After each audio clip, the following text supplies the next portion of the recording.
1901년에 정초가 밝은 뉴욕의 겨울은 유난히도 시리고 매서웠습니다. 거대한 저택 안, 두꺼운 커튼 사이로 새어나오는 희미한 빛이 서재를 비추고 있었죠. 66살의 노인이 된 앤드류 카네기는 창밖에 눈 덮인 거리를 물끄러미 바라보았습니다. 그의 손에는 낡은 종이 한 장이 들려 있었습니다. 바로 당대 최고의 금융가였던 JP 모건에게 보낼 짧은 메모였어요. 카네기의 손끝이 미세하게 떨리고 있었습니다. 그 떨림은 두려움이 아니었습니다. 자신의 인생 전부를 쏟아부어 만든 거대한 강철 제국을 단 한 줄의 숫자로 정리하려는 자의 기묘한 흥분이었죠.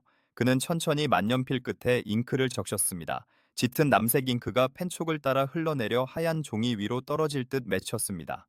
카네기는 잠시 숨을 고르며 그가 평생을 바쳐 일군 용광로의 불길을 떠올렸어요. 그리고 마침내 종이 위에 숫자를 적어 내려가기 시작했습니다. 4억 8천만 달러. 당시로서는 상상조차 할 수 없던 전 세계를 사고도 남을 천문학적인 액수였죠. 메모를 접어 봉투에 넣는 순간 서재에는 무거운 침묵이 감돌았습니다. 이 종이가 모건의 손에 전달되는 순간 세계의 역사는 바뀔 것이 분명했습니다. 한때 스코틀랜드의 굶주린 소년이었던 그가 이제 지구상에서 가장 부유한 인간으로 등극하려는 찰나였던 것이죠. 하지만 이 영광스러운 순간의 뒤편에는 짙고 어두운 그림자가 깔려 있었습니다.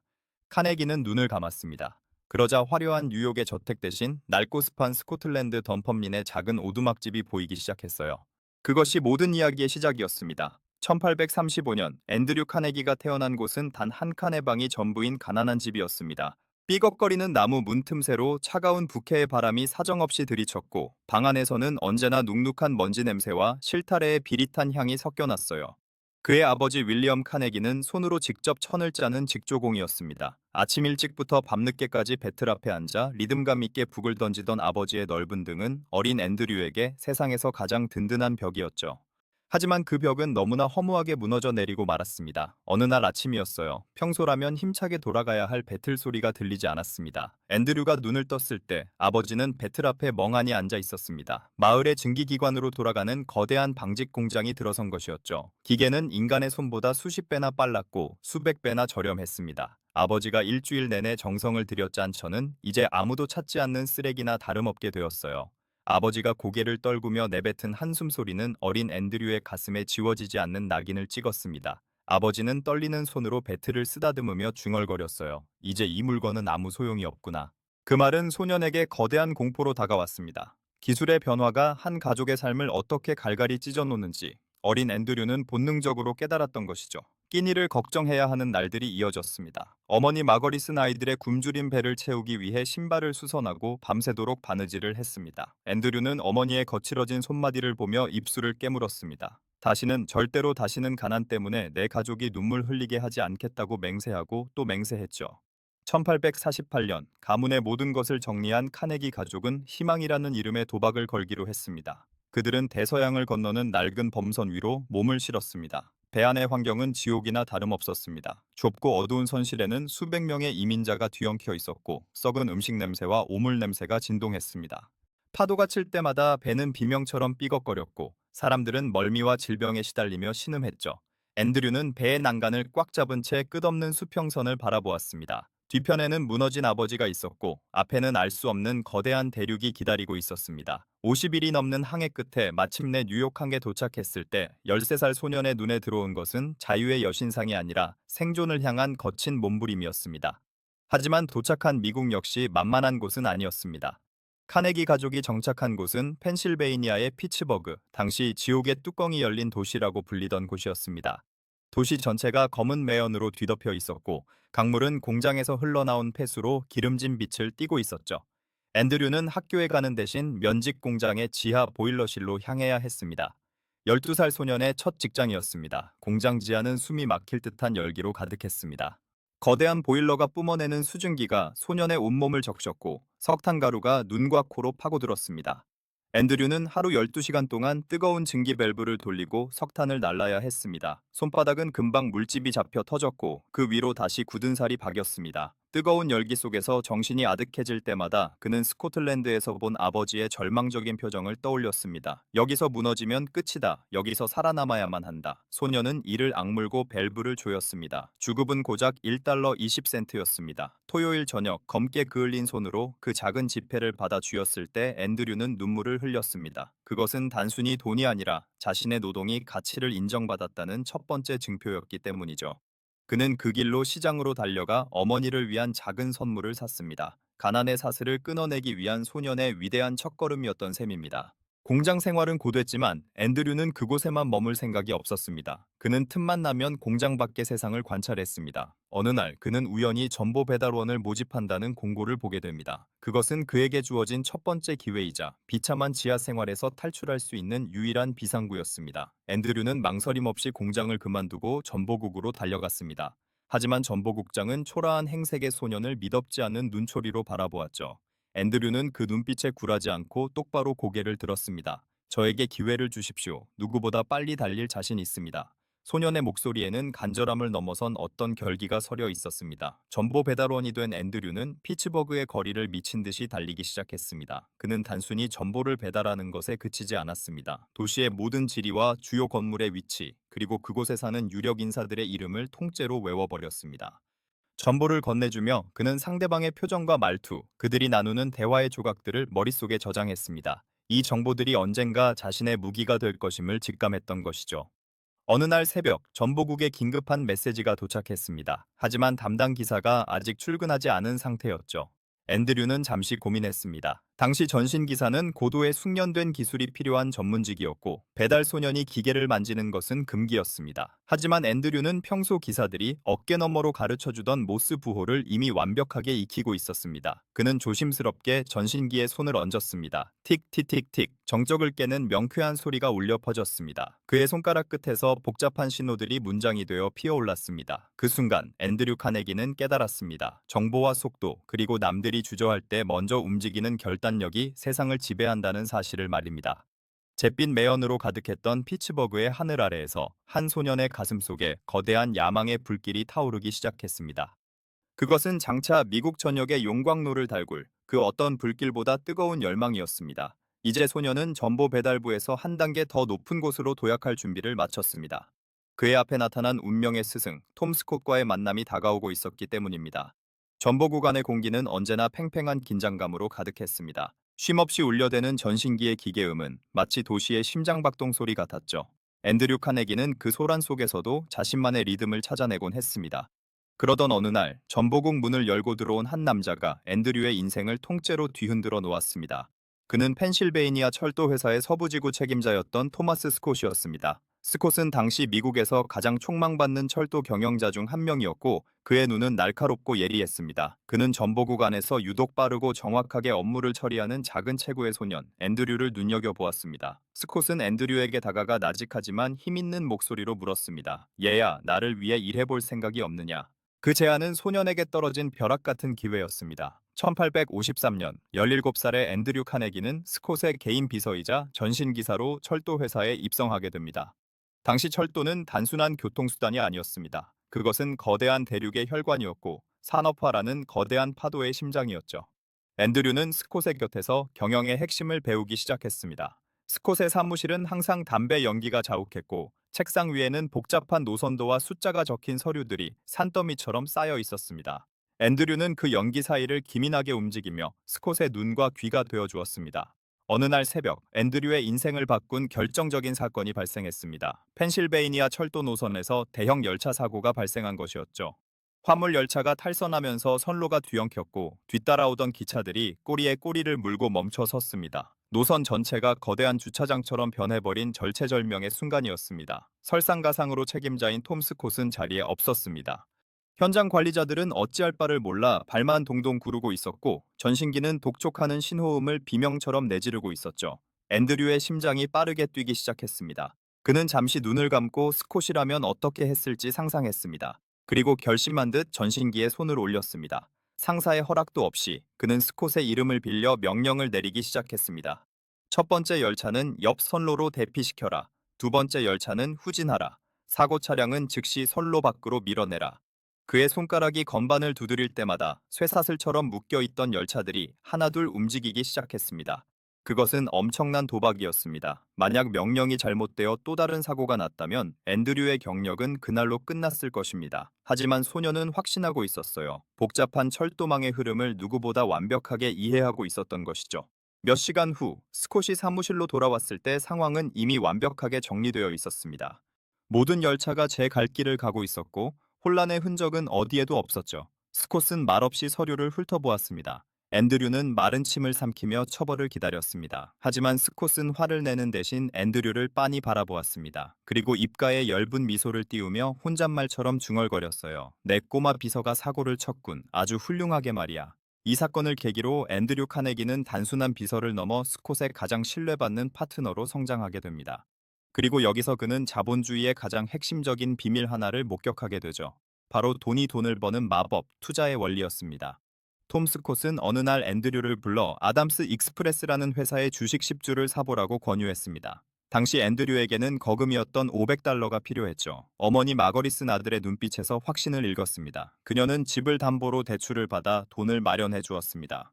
한 달이 지난 어느 날 아침이었습니다. 앤드류의 앞으로 작은 봉투 하나가 배달되었습니다. 봉투를 뜯자 그 안에는 10달러짜리 수표 한 장이 들어 있었습니다. 첫 번째 배당금이었습니다. 앤드류는 한참 동안 그 수표를 내려다보았습니다. 자신의 몸을 움직여 땀 흘려번 돈이 아니었습니다. 자신이 잠든 사이에도 다른 곳에서 일하는 사람들이 만들어낸 가치가 돈이라는 형태가 되어 자신에게 돌아온 것이죠. 그는 전율했습니다. 이것이구나. 이것이 부자가 되는 길이었구나. 앤드류는 그 수표를 손에 쥐고 소리치고 싶었습니다. 돈이 나를 위해 일하게 만드는 것. 그것이 가난이라는 감옥에서 탈출할 수 있는 유일한 열쇠임을 깨달은 순간이었죠. 그날 이후 앤드류의 투자는 거침없었습니다.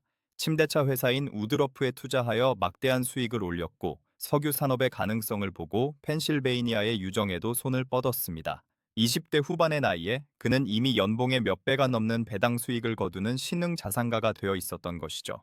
하지만 앤드류의 가슴속에는 더 큰 갈증이 있었습니다. 그는 단순히 돈을 모으는 것만으로는 만족할 수 없었습니다. 세상을 바꾸고 역사의 한 페이지에 자신의 이름을 새길 수 있는 거대한 산업을 꿈꾸고 있었죠. 그러던 중 그는 우연히 영국을 방문하게 됩니다. 그곳에서 그는 자신의 운명을 바꿀 눈부신 광경을 목격하게 됩니다. 그것은 바로 헨리 베서머가 발명한 새로운 제강법이었습니다. 영국의 어느 어두운 공장 안 거대한 전로가 거꾸로 매달려 있었습니다. 그 안으로 공기가 강하게 주입되자 갑자기 하늘을 찌를 듯한 불꽃이 뿜어져 나왔습니다. 붉은 용암처럼 끓어오르는 쇳물 위로 수천 개의 불꽃송이가 춤을 추듯 흩날렸죠.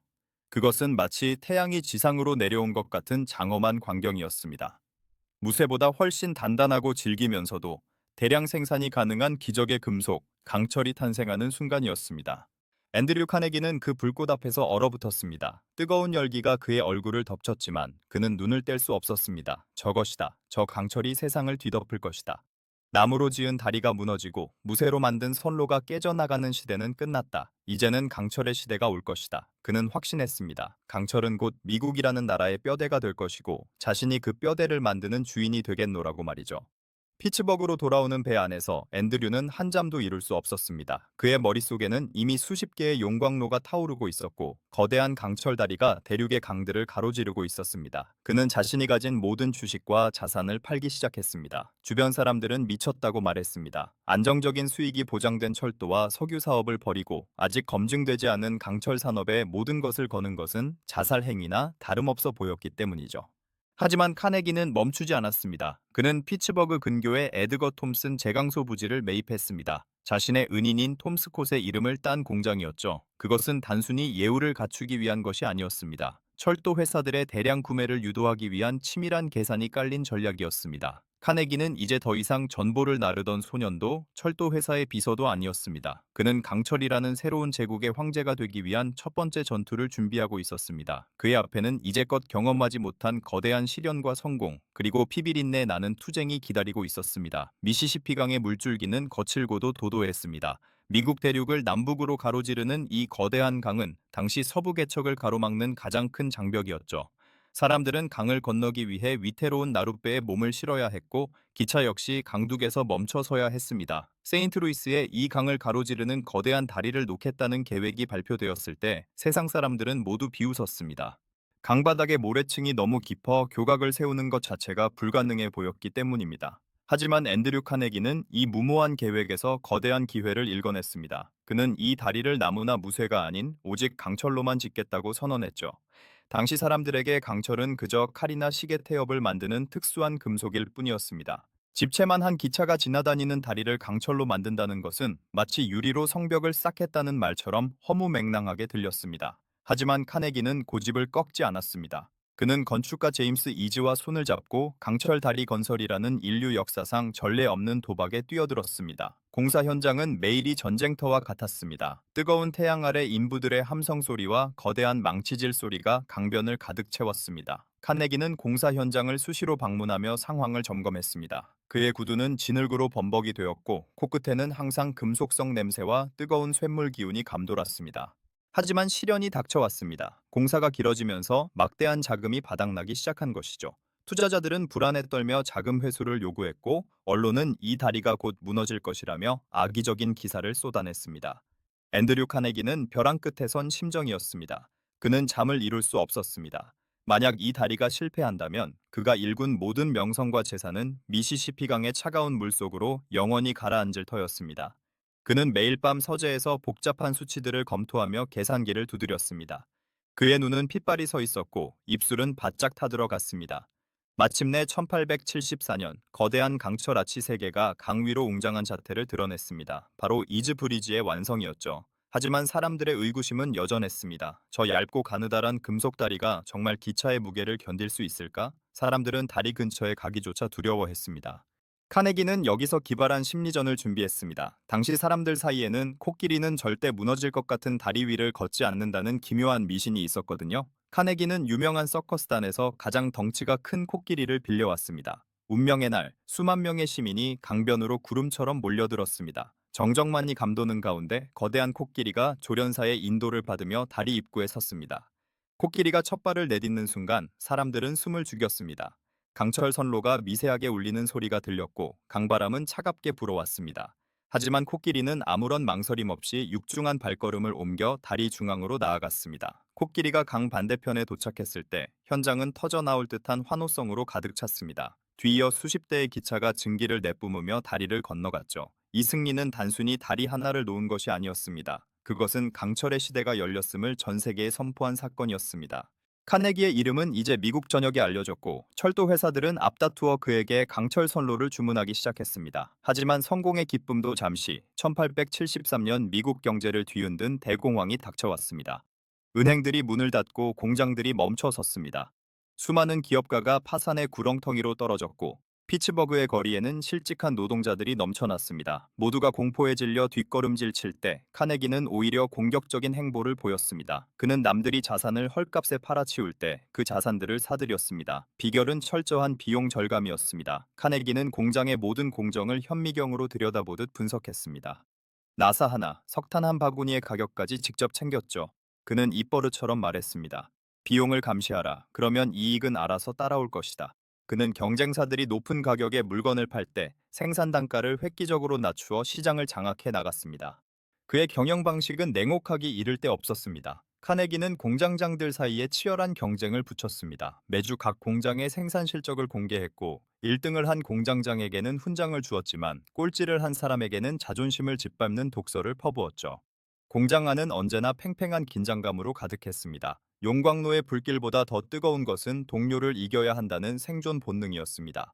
노동자들은 기계처럼 움직여야 했고 카네기는 그들의 땀 한 방울조차 강철 한 조각으로 바꾸기 위해 몰아붙였습니다.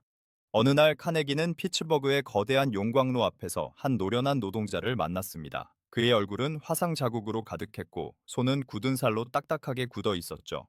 노동자는 카네기를 보며 툭 던지듯 말했습니다. 사장님, 당신은 이 쇳물에서 돈을 보시겠지만 우리는 여기서 피를 봅니다. 그 말은 카네기의 가슴속에 예리한 송곳처럼 박혔습니다. 하지만 그는 눈 하나 깜짝하지 않았습니다. 지금은 감상에 젖을 때가 아니라고 생각했기 때문이죠. 그는 제국을 건설해야 했고 그 제국은 오직 효율과 숫자로만 지탱될 수 있다고 믿었습니다. 카네기의 강철 제국은 이제 거대한 괴물처럼 자라나기 시작했습니다. 그는 철광석 광산을 사고 그 광석을 나를 배와 기차를 사고 다시 그 기차가 달릴 선로를 만드는 공장을 지었습니다. 원재료부터 최종 제품까지 모든 과정을 손에 넣은 것입니다. 이것이 바로 현대 경영학에서 말하는 수직 계열화의 시초였습니다. 이제 카네기가 재채기를 하면 미국 경제가 몸살을 앓을 정도가 되었죠. 그러나 제국이 커질수록 그 밑바닥에서는 보이지 않는 균열이 생기고 있었습니다. 카네기는 스스로를 노동자의 친구라고 불렀지만 그가 추구하는 극한의 효율성은 노동자들의 삶을 서서히 파괴하고 있었습니다. 낮은 임금, 살인적인 노동 시간, 그리고 일상화된 산재 사고들, 카네기는 이 모든 불만을 외면한 채 더 높은 굴뚝과 더 뜨거운 용광로만을 요구했습니다. 그는 성공이라는 달콤한 열매에 취해 있었습니다. 하지만 그 열매가 얼마나 쓰디쓴 대가를 치르게 될지 그는 아직 짐작조차 하지 못하고 있었습니다. 제국의 가장 높은 곳에서 카네기는 자신의 오른팔이 될 남자를 선택했습니다. 바로 헨리 클레이 프릭이었죠. 프릭은 카네기보다 더 냉혈하고 무자비한 인물이었습니다. 카네기가 대외적인 이미지를 관리하는 동안 프릭은 현장에서 노동자들을 쥐어짜는 악역을 자처했습니다. 이 기묘한 동맹은 카네기 철강을 세계 최고의 기업으로 만들었지만 동시에 가장 참혹한 비극의 씨앗을 뿌리고 있었습니다. 폭풍이 다가오고 있었습니다. 피츠버그의 잿빛 하늘 위로 불길한 기운이 감돌기 시작했고 노동자들의 분노는 끓어오르는 용광로처럼 폭발 직전에 다다라 있었습니다. 1892년의 여름은 피츠버그 역사상 가장 뜨겁고도 잔인한 계절로 기억됩니다. 카네기 철강 제국의 심장부였던 홈스테드 제강소의 분위기는 평소와 달랐습니다. 거대한 굴뚝에서는 여전히 검은 연기가 뿜어져 나왔지만 그 아래를 지나는 노동자들의 눈빛에는 서늘한 살기가 서려 있었죠. 카네기는 이 폭풍의 전야를 뒤로하고 멀리 고향 스코틀랜드의 스키보성으로 휴가를 떠난 상태였습니다. 그는 떠나기 전 프릭에게 정언을 위임하며 짧은 메시지를 남겼습니다. 어떤 대가를 치르더라도 생산성을 유지하게. 이 한 문장은 곧 닥쳐올 비극의 서막이 되었습니다. 프릭은 기다렸다는 듯 행동에 나섰습니다. 그는 노동조합을 무너뜨리기 위해 대대적인 임금 삭감을 발표했고 공장 주변에 3미터 높이의 거대한 목재 담장을 쌓아 올렸습니다. 담장 위에는 날카로운 철조망이 둘러쳐졌고 곳곳에는 감시를 위한 구멍이 뚫렸습니다. 노동자들은 그곳을 프릭 요새라고 부르며 분노했습니다. 노동자들은 공장 점거에 들어갔고 프릭은 이들을 강제로 해산시키기 위해 민간 군사 조직인 핀커튼 요원들을 고용했습니다. 7월 6일 새벽, 안개가 자욱하게 깔린 모논가 헬라강 위로 두 척의 거대한 바지선이 소리 없이 나타났습니다. 배 안에는 중무장한 300명의 핀커튼 요원이 숨죽이고 있었죠. 강둑에는 이미 수천 명의 노동자와 그들의 가족이 모여 있었습니다. 공기가 팽팽하게 당겨진 활시위처럼 떨리고 있었습니다. 배가 강둑에 닿고 요원들이 상륙하려던 찰나, 누군가의 외침과 함께 정적을 깨는 첫 발의 총성이 울려 퍼졌습니다. 그 소리는 단순히 총 한 발의 소리가 아니었습니다. 그것은 미국 산업사회의 평화가 깨지는 파열음이었어요. 순식간에 강변은 아수라장이 되었습니다. 노동자들은 돌을 던지고 낡은 소총을 쏘아대며 저항했고 배 위의 요원들은 일제 사격을 퍼부었습니다. 화약 냄새가 자욱하게 퍼졌고 비명과 함성이 강물을 뒤덮었습니다. 뜨거운 강철을 만지던 노동자들의 손에는 이제 동료의 피가 묻어났습니다. 14시간 동안 이어진 이 처참한 교전으로 노동자 9명과 요원 7명이 목숨을 잃었습니다. 멀리 스코틀랜드에서 이 소식을 접한 카네기는 커다란 충격에 빠졌습니다. 그는 서재의 창밖을 보며 며칠 동안 식음을 전폐했습니다. 자신이 쌓아 올린 강철 제국이 노동자들의 피로 물들었다는 사실, 그리고 세상 사람들이 자신을 살인마라고 부르기 시작했다는 사실이 그의 영혼을 갉아먹었습니다. 그는 프릭을 비난하는 전보를 보내려다가도 멈추곤 했습니다. 결국 그 모든 결정의 최종 책임자는 자신이라는 것을 누구보다 잘 알고 있었기 때문이죠. 하지만 카네기는 비겁하게 침묵을 선택했습니다. 그는 사건 현장에 나타나지 않았고 모든 비난의 화살을 프릭이 맞도록 방치했습니다. 프릭은 이에 굴하지 않고 주 방위군을 동원해 파업을 무참히 진압했습니다. 공장은 다시 가동되었고 강철은 생산되었지만 카네기 철강에는 지울 수 없는 피해 낙인이 찍히고 말았습니다. 노동자들의 마음속에는 카네기에 대한 깊은 배신감이 자리 잡았고 그가 공들여 쌓아온 노동자의 친구라는 명성은 하루아침에 무너져 내렸습니다. 이 사건 이후 카네기와 프릭의 관계는 돌이킬 수 없을 정도로 악화되었습니다. 두 사람은 만나기만 하면 서로를 향해 독설을 내뱉었고 제국의 주도권을 놓고 치열한 암투를 벌였습니다. 어느 날 프릭은 카네기에게 이렇게 쏘아붙였습니다. 당신은 비겁한 위선자야. 뒤에 숨어서 돈만 챙기고 손에 피를 묻히는 건 나에게 시켰지. 이 말은 카네기의 가장 아픈 곳을 찔렀습니다. 그는 자신의 성공이 누군가의 눈물과 피 위에 세워졌다는 사실을 부정하고 싶었지만 홈스테드의 유령들은 매일 밤 그의 꿈속에 나타났습니다. 세기의 전환점인 1900년이 다가오자 카네기는 중대한 결심을 하게 됩니다. 그는 이제 전쟁 같은 경영의 세계에서 벗어나고 싶어 했습니다. 자신의 이름을 더 이상 피와 매연이 아닌 다른 무언가로 남기고 싶다는 열망이 타오르기 시작한 것이죠. 그때 그의 앞에 나타난 인물이 바로 금융계의 거물 JP 모건이었습니다. 모건은 흩어져 있는 철강 회사들을 하나로 통합해 거대한 신뢰를 구축하려는 야심을 품고 있었습니다. 그리고 그 계획의 핵심은 바로 카네기 철강을 인수하는 것이었죠. 두 거물의 협상은 짧고 강렬했습니다. 카네기는 종이 한 장에 자신이 원하는 가격을 적어 보냈고, 모건은 단 1초의 망설임도 없이 그 제안을 수락했습니다. 4억 8천만 달러, 당시 미국의 국가 예산을 뛰어넘는 천문학적인 액수였습니다. 계약서에 서명을 마친 모건은 카네기의 손을 잡으며 말했습니다. 축하하네, 카네기 씨. 이제 당신은 세계에서 가장 부유한 사람이 되었네. 하지만 카네기의 표정은 그리 밝지 않았습니다. 그는 서명한 펜을 내려놓으며 창밖의 뉴욕 시내를 내려다보았습니다. 세계 최고의 부자라는 타이틀이 주는 무게는 생각보다 무거웠습니다. 그는 자신의 금고를 채운 이 막대한 돈이 홈스테드에서 죽어간 노동자들의 목숨값처럼 느껴졌습니다. 그는 자신에게 물었습니다. 이 엄청난 돈을 가지고 나는 무엇을 해야 하는가? 죽음 뒤에 나를 기다리는 것은 신의 심판인가? 아니면 역사의 비난인가? 카네기는 결심했습니다. 자신의 인생 후반전을 전반전과는 완전히 다른 길로 가겠노라고 말이죠. 그는 펜을 들어 자신의 생각을 정리하기 시작했습니다. 그것이 바로 훗날 전 세계를 뒤흔든 그 유명한 논문, 부의 복음의 시작이었습니다. 그는 썼습니다. 부유하게 죽는 것은 수치스러운 일이다. 경쟁에서 승리해 얻은 부는 개인의 소유가 아니라 사회로부터 잠시 위탁받은 신성한 재산이라는 주장이었습니다. 그의 변신은 놀라웠습니다. 어제의 무자비한 기업가는 온데간데 없고 세상에서 가장 열정적인 자선가가 나타났습니다. 그는 자신의 전 재산을 사회에 환원하기 위한 구체적인 계획을 세우기 시작했습니다. 그가 가장 먼저 주목한 것은 바로 도서관이었습니다. 어린 시절 전보 배달부 소년이었던 자신에게 서재를 개방해 주었던 제임스 앤더슨 대령의 은혜를 잊지 않았던 것이죠. 지식이야말로 가난의 사슬을 끊을 수 있는 유일한 힘이라고 믿었던 것입니다. 카네기는 미국 전역, 아니 전 세계를 향해 공포했습니다. 누구든 도서관을 지을 부지를 마련하고 운영비를 책임지겠다고 약속한다면 건물을 짓는 모든 비용을 내가 대겠소. 피츠버그의 잿빛 연기 속에 갇혀있던 강철왕의 돈이 이제 전 세계 아이들의 책장을 채우는 향기로운 종이 냄새로 변하기 시작한 순간이었습니다. 하지만 세상의 시선은 여전히 싸늘했습니다. 사람들은 묻고 있었죠. 이것은 진심 어린 회개인가? 아니면 피 묻은 이름을 씻어내기 위한 화려한 세탁인가? 앤드류 카네기의 진짜 전쟁은 이제부터 시작이었습니다. 카네기의 선언이 세상에 울려 퍼졌을 때 사람들의 반응은 차가운 조소와 뜨거운 기대가 뒤섞인 묘한 것이었습니다. 피츠버그의 노동자들은 여전히 낡고 허름한 판자촌에서 하루하루를 견뎌내고 있었고, 그들에게 카네기의 자선은 피 묻은 손을 씻기 위한 화려한 비누칠처럼 보였기 때문이죠. 하지만 카네기는 흔들리지 않았습니다. 그는 서재 책상 위에 거대한 세계 지도를 펼쳐 놓았습니다. 그리고 그 지도 위에 자신이 세울 도서관들의 위치를 하나하나 점으로 찍어 나갔습니다. 도서관 건설은 단순한 기부가 아니었습니다. 그것은 마치 강철 공장을 짓던 시절처럼 치밀하고 냉정하게 설계된 하나의 거대한 사업이었죠. 카네기는 마을 사람들에게 엄격한 조건을 내걸었습니다. 마을이 스스로 부지를 마련하고 매년 도서관 운영비의 10%를 세금으로 충당하겠다는 약속을 해야만 건축비를 내주겠다는 것이었죠. 공짜 점심은 없다는 그의 평생 철학이 자선에도 그대로 적용된 셈입니다. 어느 작은 마을의 대표가 카네기를 찾아와 무릎을 꿇으며 간청했습니다.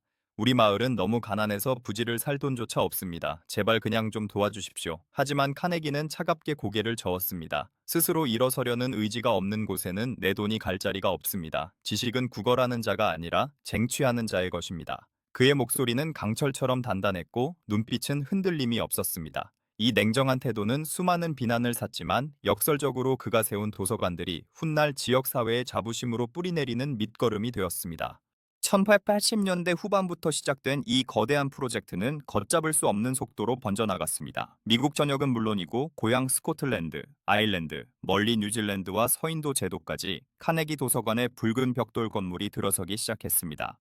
공사 현장에는 언제나 갓 구운 벽돌의 흙냄새와 신선한 목재의 향기가 가득했죠. 사람들은 그 건물을 보며 지식의 성전이라 불렀습니다. 먼지투성이 작업복을 입은 어린 소년들이 퇴근길에 도서관에 들러 조용히 책장을 넘기는 모습은 카네기가 가장 보고 싶어 했던 풍경이었습니다. 그는 그 소년들의 눈동자 속에서 수십 년 전 전보 배달부였던 자신의 모습을 발견하곤 했습니다. 도서관뿐만이 아니었습니다. 1891년 뉴욕 한복판에는 그의 이름을 딴 거대한 음악당이 문을 열었습니다. 바로 오늘날 전 세계 음악가들의 꿈의 무대라 불리는 카네기 홀이었죠. 개관 첫날, 차이콥스키의 지휘 아래 웅장한 오케스트라 선율이 홀 안을 가득 채웠습니다. 카네기는 가장 앞좌석에 앉아 눈을 감고 음악을 감상했습니다. 불과 몇 년 전까지만 해도 그의 귀를 가득 채웠던 것은 공장의 굉음과 노동자들의 거친 숨소리였죠. 하지만 이제 그의 귀에는 천상의 선율이 흐르고 있었습니다. 그는 그 순간 어떤 생각을 했을까요? 화려한 벨벳 의자에 앉아 우아한 선율을 듣고 있는 자신의 모습과 뜨거운 용광로 앞에서 쇳물을 뒤집어 쓰고 있는 노동자들의 모습이 겹쳐 보이지는 않았을까요? 실제로 카네기 홀의 화려한 조명 뒤편에는 여전히 그를 향한 원망의 목소리가 높았습니다.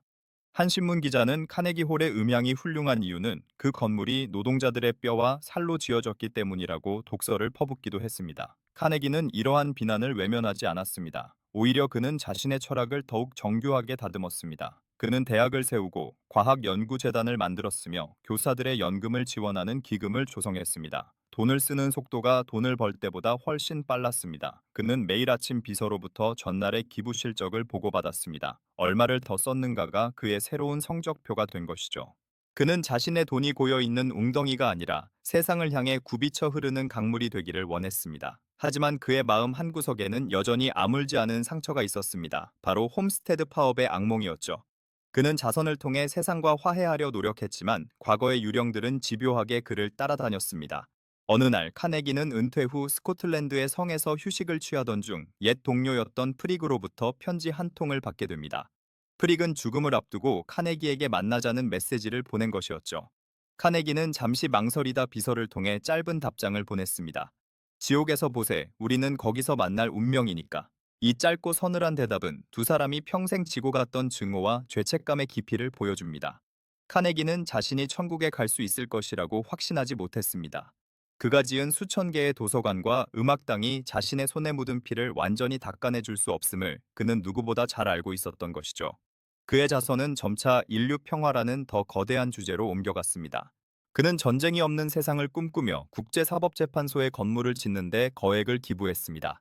당시 유럽은 제1차 세계대전의 전운이 감돌고 있었죠. 카네기는 각국 정상들을 만나 전쟁을 막아야 한다고 설득했습니다. 그의 손에는 강철 대신 평화를 상징하는 올리브 가지가 들려 있었습니다. 하지만 세상을 움직이는 것은 노인의 이상적인 꿈이 아니라 비정한 권력의 논리였습니다. 1914년 마침내 제1차 세계대전이 발발했다는 소식이 들려왔습니다. 카네기는 그 소식을 듣고 깊은 절망에 빠졌습니다. 자신이 평생을 바쳐 세우려 했던 문명과 평화의 탑이 한순간에 무너져 내리는 광경을 목격한 것이죠. 그는 자신의 일기에 이렇게 적었습니다. 나의 모든 꿈이 산산조각 났다. 인간은 왜 이토록 어리석은가? 그는 창밖의 부캐를 바라보며 긴 한숨을 내뱉었습니다. 그날 이후 카네기의 건강은 급격히 악화되기 시작했습니다. 그는 평소 자신에게 엄격했던 것처럼 죽음 앞에서도 담담하려 애썼습니다. 그는 유언장을 작성하며 남은 재산이 얼마인지 꼼꼼히 체크했습니다. 부유하게 죽는 것은 수치스러운 일이다 라는 자신의 말을 지키기 위해 그는 마지막 남은 한 푼까지 사회에 환원하기 위한 장치를 마련했습니다. 그의 침실 옆에는 언제나 작은 성경책과 함께 부의 복음 원고가 놓여 있었습니다. 그는 자신이 세상에 던진 질문에 대한 답을 이제 곧 마주할 신의 앞에서 증명해야 한다는 사실을 직감하고 있었습니다. 앤드류 카네기가 전 세계를 무대로 벌인 도서관 건설 작전은 단순한 자선을 넘어 일종의 거대한 지식 복제 사업과도 같았습니다. 그의 손길이 닿은 곳마다 비슷한 모양의 단단한 석조 건물들이 들어섰죠.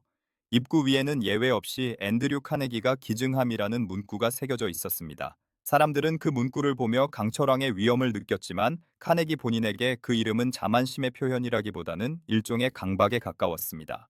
그는 자신의 이름이 매연 가득한 공장의 굴뚝이 아니라 아이들의 손때 묻은 책장 위에 남기를 간절히 바랐던 것이죠. 도서관 내부의 풍경은 경이로웠습니다. 높은 천장과 탁 트인 창문을 통해 쏟아지는 햇살 아래 수천 권의 책들이 향기로운 종이 냄새를 풍기며 늘어서 있었습니다. 가난한 집 아이들은 그곳에서 처음으로 세상의 넓음을 보았습니다. 전등 아래서 밤늦도록 책을 읽던 한 소녀는 훗날 이렇게 회고했습니다. 도서관의 문을 열고 들어가는 순간 나는 더 이상 가난한 노동자의 아들이 아니었다. 나는 그곳에서 왕이 되었고 탐험가가 되었으며 과학자가 되었다. 이 소년들의 꿈이 자라나는 소리야말로 카네기가 쇳물소리 대신 듣고 싶어 했던 진정한 음악이었던 셈입니다. 카네기는 도서관뿐만 아니라 인간의 고귀한 정신을 기리는 일에도 돈을 아끼지 않았습니다. 그 중에서도 가장 독특했던 것이 바로 카네기 영웅 기금이었죠. 어느 날 피츠버그의 한 광산에서 대규모 폭발 사고가 발생했습니다. 아비규환의 현장에서 한 평범한 남자가 타오르는 불길 속으로 뛰어들어 동료들을 구하고 자신은 목숨을 잃었습니다. 이 소식을 들은 카네기는 가슴 한구석이 저릿해오는 것을 느꼈습니다. 그는 비서를 불러 명령했습니다. 전쟁터에서 사람을 죽인 자들에게는 훈장을 주면서 일상에서 사람을 살린 이들은 왜 잊히는가? 그들을 위한 훈장을 만들게. 카네기는 그 영웅들의 가족이 평생 생계 걱정 없이 살 수 있도록 막대한 기금을 출연했습니다. 그는 그 훈장의 뒷면에 이렇게 새기게 했습니다. 사람이 제 친구를 위하여 자기 목숨을 버리면 이보다 더 큰 사랑이 없나니. 이 문구는 역설적이게도 홈스테드 파업 당시 노동자들을 죽음으로 몰아넣었던 자신의 과거를 향한 처절한 반성문이기도 했습니다. 그는 자신이 베푸는 자선을 통해 스스로를 용서하려 했습니다. 하지만 그의 서재 책상 위에는 여전히 낡은 철강 공장의 사진 한 장이 놓여 있었죠. 그것은 결코 잊어서는 안 될 자신의 뿌리이자 동시에 씻어낼 수 없는 문신과도 같은 것이었습니다. 시간은 흘러 카네기의 머리칼은 눈처럼 하얗게 변했습니다. 그는 이제 뉴욕의 번화가를 떠나 매사추세츠의 조용한 휴양지인 섀도브룩에서 말년을 보내고 있었습니다. 그곳의 공기는 맑고 투명했으며 주변은 울창한 숲으로 둘러싸여 있었습니다. 그는 매일 아침 숲길을 산책하며 나무들의 속삭임에 귀를 기울였습니다. 한때 거대한 제강소의 굉음을 지휘하던 그의 손에는 이제 낡은 지팡이 하나만이 들려 있었죠. 그의 곁에는 사랑하는 아내 루이즈와 딸 마거릿이 있었습니다. 카네기는 젊은 시절 어머니에 대한 지극한 효성 때문에 어머니가 세상을 떠나기 전까지 결혼을 미뤘던 것으로 유명합니다. 마침내 52살의 나이에 루이즈와 결혼했을 때 그는 비로소 한 인간으로서의 평온을 찾았습니다. 루이즈는 카네기의 가장 강력한 지지자이자 그가 자선의 길로 흔들림 없이 나아갈 수 있게 해준 나침반이었습니다. 카네기는 가끔 서재에서 루이즈의 손을 잡으며 말했습니다. 여보, 내가 가진 이 모든 돈이 우리 아이들에게 독이 되지 않게 해주오. 부는 나누어 줄 때 비로소 완성되는 것이니까요. 하지만 세상은 그 노인의 평화를 시기하듯 거친 풍랑 속으로 빠져들고 있었습니다. 1914년 여름 사라예보에서 울려 퍼진 한 발의 총성이 전 세계를 전쟁의 소용돌이로 몰아넣었습니다. 카네기가 그토록 공들여지었던 헤이그의 평화의 궁전은 무용지물이 되었습니다. 자신이 만든 강철이 이제는 사람을 죽이는 대포와 장갑차가 되어 유럽의 들판을 피로 물들이고 있다는 소식은 그를 무너뜨렸습니다. 카네기는 식탁 앞에 앉아 신문을 읽다가 손을 떨며 신문을 떨어뜨렸습니다. 신문 한 면에는 자신이 기부한 장학금을 받고 공부하던 젊은이들이 전선에서 쓰러져 가고 있다는 기사가 실려 있었죠. 그는 절규했습니다. 문명이란 무엇인가? 우리가 쌓아 올린 이 모든 지식이 결국 서로를 더 효율적으로 죽이는 데 쓰인단 말인가? 그는 밤새도록 거실을 서성였습니다. 그의 발소리는 공허하게 울려 퍼졌고 창밖에는 차가운 빗줄기만이 쏟아지고 있었죠.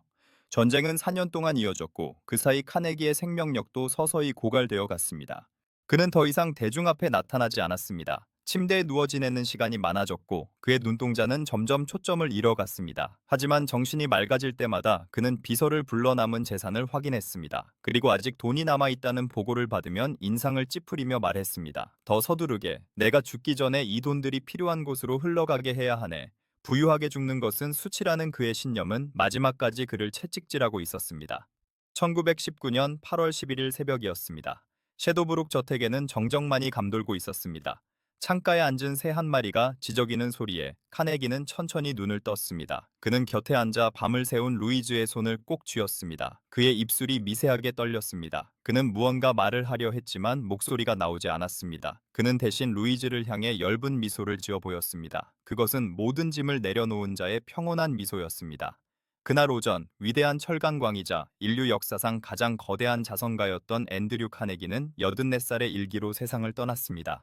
그의 임종을 지킨 것은 화려한 훈장도 쌓여있는 금괴도 아니었습니다. 그의 침대 머리맡에는 낡은 성경책 한 권과 그가 평생을 바쳐 쓴 부의 복음, 원고 뭉치뿐이었습니다. 그가 세상을 떠났을 때 그의 개인 금고는 거의 비어 있었습니다. 그 많던 재산의 90% 이상이 이미 도서관으로, 대학으로, 평화기금으로 흩어져 나간 뒤였죠. 카네기의 부고 소식은 전 세계로 퍼져나갔습니다. 뉴욕의 카네기 홀에서는 조종이 울려 퍼졌고 수천 개의 카네기 도서관은 그날 하루 문을 닫고 그를 추모했습니다. 하지만 가장 감동적인 장면은 피츠버그의 낡은 공장지대에서 일어났습니다. 카네기를 피도 눈물도 없는 사장이라 부르며 증오했던 늙은 노동자들이 그가 세운 작은 도서관 앞에 모여 말없이 모자를 벗어 경의를 표했습니다. 그들은 알고 있었던 것이죠. 그가 저지른 과오만큼이나 그가 세상에 남기려 했던 빚 또한 진심이었음을 말입니다. 카네기는 뉴욕 테리타운의 슬리피 할로우 묘지에 안장되었습니다. 그의 무덤은 그가 누렸던 부에 비하면 놀라울 정도로 소박했습니다. 화려한 대리석 조각도 거대한 기념비도 없었습니다. 그저 스코틀랜드에서 가져온 평범한 돌 하나가 그의 머리맡을 지키고 있을 뿐이었죠. 그 돌에는 그의 유언과도 같은 한 문장이 새겨져 있었습니다. 자신보다 더 유능한 사람들을 주변에 모으는 법을 알았던 사람이 여기 잠들다. 이 문장은 그가 철강 제국을 어떻게 건설했는지를 말해주는 동시에 그가 세상을 떠나며 남긴 마지막 지혜이기도 했습니다. 그는 혼자서 세상을 바꿀 수 없음을 알았습니다. 그래서 그는 자신의 부를 수많은 사람의 손에 나누어 주어 그들이 스스로 세상을 바꾸게 만들었던 것이죠. 카네기가 잠든 묘지 위로 가을바람이 불어왔습니다. 그 바람은 그가 세운 도서관의 책장을 넘기고 그가 지은 음악당의 현을 울리며 전 세계로 퍼져나가고 있었습니다. 앤드류 카네기가 떠난 후에도 그가 세상에 흩뿌린 씨앗들은 계절이 바뀔 때마다 새로운 싹을 틔웠습니다. 미국 전역의 소도시부터 머나먼 대륙의 오지까지 붉은 벽돌로 지어진 카네기 도서관의 창문에는 밤늦도록 불이 꺼지지 않았죠. 그 불빛은 가난한 이들에게는 희망의 등대였고 길을 잃은 청년들에게는 미래를 향한 지도였습니다. 도서관 현관을 들어서는 아이들의 작고 야무진 발소리는 그가 생전에 그토록 듣고 싶어 했던 인류의 진보를 알리는 소리였어요. 그는 떠났지만 그가 남긴 부의 복음은 자본주의라는 거친 바다에 던져진 커다란 바위와 같았습니다.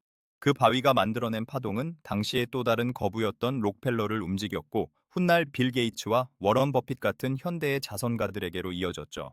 부를 축적하는 것은 개인의 능력이지만 그 부를 사용하는 것은 사회에 대한 책임이라는 그의 철학은 이제 시대를 넘어서는 보편적인 가치가 된 것이죠. 하지만 우리가 카네기의 화려한 유산만을 기억한다면 그것은 그의 인생이라는 거대한 퍼즐의 절반만을 보는 것과 같습니다. 카네기의 삶은 언제나 뜨거운 용광로와 차가운 강철 사이를 오가는 극단적인 대조의 연속이었습니다. 그는 세계에서 가장 무자비한 자본가였지만 동시에 가장 헌신적인 평화주의자였어요. 노동자들의 임금을 깎아 제국을 세웠지만 그 제국을 판 돈으로 노동자의 자녀들을 위한 학교를 세웠죠. 이러한 모순이야말로 앤드류 카네기라는 인물을 이해하는 가장 중요한 열쇠입니다. 그는 성인도 아니었고 그렇다고 단순한 악당도 아니었습니다. 그는 그저 가난의 공포를 뼛속 깊이 경험했던 한 인간이 그 공포에서 벗어나기 위해 질주하다가 뒤늦게 자신이 남긴 상처를 발견하고 치유하려 몸부림쳤던 서사 그 자체였던 것이죠. 피츠버그의 강물은 지금도 유유히 흐르고 있습니다. 한때 쇳물보다 더 붉게 타올랐던 그 강가에는 이제 공장의 굴뚝 대신 푸른 공원과 세련된 연구소들이 들어서 있습니다. 카네기 멜런 대학교의 교정에는 전 세계에서 모여든 수재들이 밤새도록 토론하며 새로운 기술을 꿈꾸고 있죠. 그들이 만지는 컴퓨터 자판 소리와 실험실의 기계음은 100년 전 카네기가 그토록 찬미했던 강철의 소리만큼이나 강렬합니다. 앤드류 카네기는 죽었지만 그의 정신은 이 젊은이들의 열정 속에 그리고 도서관의 낡은 책장 사이에 여전히 살아 숨쉬고 있는 것입니다. 그는 생전에 이런 말을 남겼습니다. 인간은 자신이 가진 부의 양이 아니라 그 부를 통해 얼마나 많은 사람의 삶을 변화시켰는가로 기억되어야 한다. 이 말은 오늘을 사는 우리에게도 묵직한 질문을 던집니다. 우리가 쌓아 올리고 있는 각자의 제국은 무엇을 위한 것인가요? 그리고 우리는 그 끝에서 어떤 유산을 남기게 될까요? 카네기는 자신의 인생을 통해 그 답을 몸소 보여주었습니다. 가난한 이민자의 아들로 태어나 세계 최고의 부자가 되었고 다시 빈손으로 돌아간 그의 삶은 한 잔의 차처럼 뜨겁고도 쌉싸름한 여운을 남깁니다. 그의 무덤이 있는 슬리피 할로우 묘지에 가끔 스코틀랜드에서 온 여행자들이 작은 야생화 한 송이를 놓고 갑니다. 그들은 그곳에서 강철왕의 위엄을 찾는 것이 아닙니다. 대신 한때 굶주린 배를 움켜쥐고 대서양을 건넜던 소년의 꿈을 그리고 그 꿈을 세상 모두와 나누려 했던 노인의 진심을 조용히 기리는 것이죠. 묘비 뒤로 해가 저물면 멀리 뉴욕의 마천루들이 하나둘 불을 밝히기 시작합니다. 그 화려한 불빛의 수발에 수많은 사람이 카네기가 지어준 도서관에서 책을 읽고 그가 지어준 공연장에서 음악을 들으며 인생의 찬란한 순간을 맞이하고 있습니다. 그것은 앤드류 카네기가 우리에게 남긴 가장 위대한 복음이었습니다. 부는 사라질 수 있지만 지식은 영원하며 경쟁은 잠시지만 사랑은 끝이 없다는 그 단순하고도 강력한 진리 말이죠. 우리는 이제 카네기라는 한 인물의 연대기를 덮으며 우리 자신의 삶이라는 백지를 펼쳐야 할 시간입니다. 그의 이야기는 여기서 끝나지만 그가 남긴 질문은 지금 이 순간에도 우리 각자의 가슴 속에서 용광로처럼 뜨겁게 끓어오르고 있으니까요. 어느덧 밤이 깊었습니다. 스코틀랜드 덤퍼민의 작은 오두막집에서 시작된 한 소년의 기나긴 여정은 이제 전 세계인의 가슴 속에 도서관이라는 이름의 별이 되어 박혔습니다. 그 별빛을 따라 걷는 수많은 사람에게 카네기는 여전히 전보 배달부 소년처럼 활기차게 소식을 전하고 있을지도 모릅니다. 세상은 당신이 생각하는 것보다 훨씬 넓으며 당신의 손에 든 책 한 권이 그 세상을 바꿀 수 있다는 그 가슴 벅찬 소식을 말입니다. 그렇게 한 잔의 차가 두 제국의 운명을 바꾸고 한 덩이의 강철이 인류의 뼈대를 세웠습니다. 그리고 한 남자의 뉘우침이 수천 개의 도서관이 되어 세상을 비추고 있습니다. 이것이 바로 우리가 앤드류 카네기를 그의 모순된 삶과 눈부신 유산을 잊지 말아야 할 이유인 것이죠. 역사의 어둠 속에서도 누군가는 등불을 밝히려 애썼고 그 등불은 시간이 흘러 우리 모두를 비추는 태양이 되었습니다. 오늘 밤 당신의 책상 위에 놓인 책 한 권을 무심코 넘기다가 문득 앤드류 카네기의 이름을 발견한다면 잠시 고개를 들어 창밖의 밤하늘을 보시길 바랍니다. 그곳에 떠 있는 수많은 별 중 하나는 아마도 가난을 이기고 세상을 품으려 했던 그 스코틀랜드 소년의 눈동자일지도 모르니까요. 역사의 밤은 깊어가지만 그가 남긴 부의 복음은 내일 아침의 태양처럼 다시 우리를 깨울 것입니다. 앤드류 카네기가 잠든 슬리피 할로우의 묘지 위로 붉은 노을이 길게 드리워집니다. 그가 떠난 지 100년이 넘는 시간이 흘렀지만 스코틀랜드에서 가져온 그 거친 돌덩어리는 변함없이 그 자리를 지키고 있죠. 비석의 표면은 세월의 풍패 깎여 거칠어졌지만 그 속에 새겨진 문장만큼은 갈수록 선명한 빛을 발하고 있습니다. 자신보다 유능한 사람들을 곁에 둘 줄 알았던 사람. 그 짧은 문장 뒤에는 한 소년의 야망과 한 남자의 고뇌와 한 노인의 참회가 켜켜이 쌓여 있습니다. 카네기가 세상을 떠났을 때 사람들은 그의 금고를 보고 깜짝 놀랐습니다. 한때 세계를 사고도 남을 돈을 가졌던 남자의 금고치고는 너무나도 단출했기 때문이죠. 그는 정말로 자신의 약속을 지켰습니다. 살아생전 벌어들인 그 거대한 부의 강물을 사회라는 바다로 돌려보내기 위해 그는 마지막 숨을 내뱉는 순간까지 기부서에 서명했습니다. 어떤 이들은 말합니다. 그가 세운 수천 개의 도서관은 홈스테드의 피를 닦아내기 위한 화려한 위장막일 뿐이라고요. 하지만 또 다른 이들은 말합니다. 그가 없었다면 수백만 명의 가난한 아이들이 지식이라는 빛을 구경조차 못했을 것이라고 말이죠. 역사는 카네기를 단 하나의 단어로 정의하기를 거부합니다. 그는 용광로의 열기만큼이나 뜨거운 탐욕을 가진 자본가였지만 동시에 서재의 정적만큼이나 깊은 사색을 즐긴 철학자였습니다. 그는 강철로 미국의 뼈대를 세웠고 자선으로 미국의 심장을 만들었습니다. 그의 삶은 자본주의가 가질 수 있는 가장 어두운 그림자와 그 어둠을 뚫고 나오는 가장 밝은 빛을 동시에 보여준 하나의 거대한 서사시였던 것입니다. 오늘날 피츠버그의 거리를 걷다 보면 카네기라는 이름은 공기처럼 어디에나 존재합니다. 대학의 이름으로, 박물관의 현판으로, 그리고 길가에 핀 꽃들 사이로 들려오는 아이들의 웃음소리 속에 그의 유산이 녹아있죠. 한때 검은 매연으로 가득했던 그 도시의 하늘은 이제 맑고 푸른 빛을 띠고 있습니다. 그것은 마치 카네기가 평생을 바쳐 닦아낸 자신의 영혼처럼 시간의 흐름 속에서 정화된 결과물처럼 보이기도 합니다. 그의 부의 복음은 오늘날 현대의 거부들에게 하나의 거대한 이정표가 되었습니다. 빌 게이츠가 재단을 세워 질병과 싸우고 워런 버핏이 자신의 재산을 기부하며 아이들에게는 무엇이든 할 수 있을 만큼의 돈을 주되 아무것도 하지 않아도 될 만큼의 돈을 주지는 마라고 말할 때 그들의 목소리 뒤에는 카네기의 낮은 저음이 깔려 있습니다. 부는 개인의 소유가 아니라 사회가 잠시 맡겨둔 신성한 책임이라는 그 엄중한 메시지 말이죠. 카네기는 죽기 직전 자신이 세운 도서관 중 한 곳을 몰래 방문한 적이 있습니다. 화려한 정장을 벗어던지고 평범한 노신사로 변장한 채 말이죠. 그는 도서관 구석자리에 앉아 낡은 책을 읽고 있는 한 소년을 물끄러미 바라보았습니다. 소년의 손은 검댕으로 더러워져 있었고 옷차림은 남루했습니다. 하지만 책을 읽는 소년의 눈동자만큼은 용광로의 쇳물보다 더 뜨겁게 빛나고 있었죠. 카네기는 그 소년의 모습에서 전보 배달부였던 13살의 자신을 보았습니다. 그는 소년에게 다가가려다 멈춰서서 조용히 미소 지었습니다. 자신이 평생을 바쳐번 돈이 저 소년의 눈빛 속에 살아있음을 확인한 것만으로도 그의 인생은 충분히 가치 있었다고 느꼈던 것이죠. 이제 우리의 이야기도 끝을 향해 가고 있습니다. 앤드류 카네기라는 거대한 인물을 통해 우리는 인간이 가질 수 있는 두 가지 얼굴을 목격했습니다.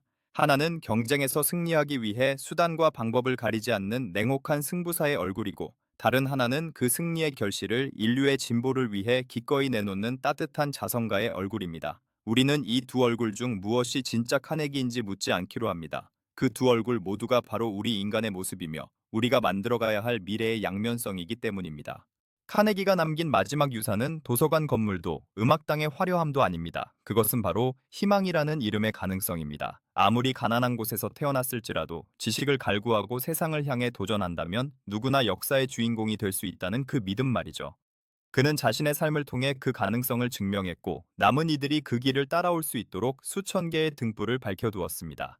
오늘 밤 당신의 마음속에는 어떤 불꽃이 타오르고 있나요? 카네기의 용광로처럼 누군가를 이기기 위한 뜨거운 야망인가요? 아니면 그의 도서관처럼 누군가를 비추기 위한 은은한 등불인가요? 어떤 것이든 좋습니다. 중요한 것은 당신이 가진 그 에너지가 세상을 조금 더 나은 곳으로 만드는 데 쓰여야 한다는 사실입니다. 그것이 바로 카네기가 우리에게 남긴 부의 복음의 진정한 핵심이니까요. 역사의 밤이 깊어갑니다. 하지만 두려워하지 마십시오. 어둠이 짙을수록 우리가 켜는 작은 촛불은 더 멀리까지 빛을 퍼뜨릴 것입니다. 카네기가 세운 도서관의 창가에서 새어나오는 그 희미한 불빛들처럼 우리의 작은 실천들이 모여 언젠가는 세상을 바꾸는 거대한 광명이 될 것입니다. 지금까지 앤드류 카네기의 파란만장한 생애와 그가 남긴 위대한 유산을 함께 해주셔서 감사합니다. 그의 이야기가 당신의 가슴 속에 작은 씨앗 하나를 심어주었기를 바랍니다. 그 씨앗이 언제, 어떤 모양의 꽃으로 피어날지는 오직 당신만이 결정할 수 있습니다. 밤하늘을 가로지르는 차가운 바람 소리 사이로 멀리서 들려오는 기차의 경적 소리가 들립니다. 마치 카네기의 강철 선로 위를 달리는 희망의 기차처럼 말이죠. 그 기차는 멈추지 않고 미래를 향해 달려갈 것입니다. 우리 역시 각자의 삶이라는 선로 위에서 더 나은 내일을 향해 당당히 나아가야겠습니다. 역사의 밤은 여기서 인사드리겠습니다. 하지만 역사는 멈추지 않습니다. 우리가 잠든 이 순간에도 누군가는 새로운 역사를 써 내려가고 있을 테니까요. 그 역사의 주인공이 바로 당신이 되기를 진심으로 응원합니다. 편안하고 따뜻한 밤 되시길 바랍니다.